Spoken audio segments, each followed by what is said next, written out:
अस्सलाम वालेकुम। मैं गरीब आदमी ढंग ते सफैदी का काम करना मैं। 4 मेरियां धीआं ने, 2 पुत्तर छोटे हैगे ने ते पुत्तर जेह्ड़ा गूंगा ते बोला भी हैगा। इकल्ला कमाने आह्ला गा वां जी। कम्म होंदा कदी नहीं होंदा सफैदी दा, कदी बेह्ले बेही जाईदा, कदी कम्म दिल दा मसला शूगर है कि कैंठी मैं कित्थों दवाई लियावां। मेरे कोल कम्म कदी होंदा कदी नहीं होंदा, मैं की करां मैं। बेटा मैं बीमार हाँ।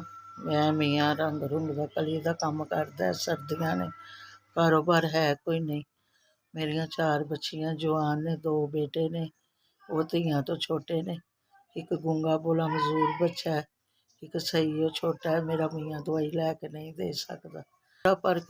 टोकरा भर के मैनू बीमारियां ने। मैं एड्डी महंगी दवाई है, दिल का मसला, शूगर, ब्लड प्रैशर, गैंठिया, मैं इन्ना नहीं मेरा मियाँ लैके दे सकता। मैं बीमार हाँ, मेरे को उठ के टुरिया नहीं, सर्दी है गैंठी है ना, मेरे को उठ के टुरिया नहीं जाता। इंसुलिन मैं लानी हाँ, टीका मेरा महीना महीना मुक्का रहिंदा है, दवाई के पैसे नहीं होंदे। किराए दा घर है, बड़ी मुश्किल रोटी खाई दी ते किराया देईदा ते वक्त पास नहीं होंदा। मैं मियाँ मेरा बेचारा मेरे मूँह वल्लों वेखदा, मैं बीमार हाँ, नहीं कर सकदा।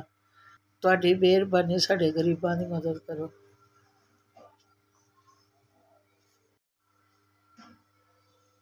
अस्सलाम वालेकुम।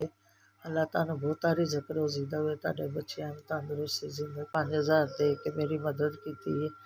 दवाइयां वास्ते इंसुलिन भी आई है, दवाइयां भी मेरा महीना 2 सकून नाल लंघ जाणगे दवाई दे। अल्लाह तुहानू इन्ना देवे, तुसीं गरीबां हकदारां दी मदद करदे ही रहो। तुसीं 5000 दे के मेरी मदद की। अल्लाह तुसीं सारी जिंदगी सुखी रहो, तुहाडे रिज़क च इजाफा पावो, गरीबां दी इंज मदद करदे ही रहो। अल्लाह तुहानू तरक्कियां कामयाबी देवे।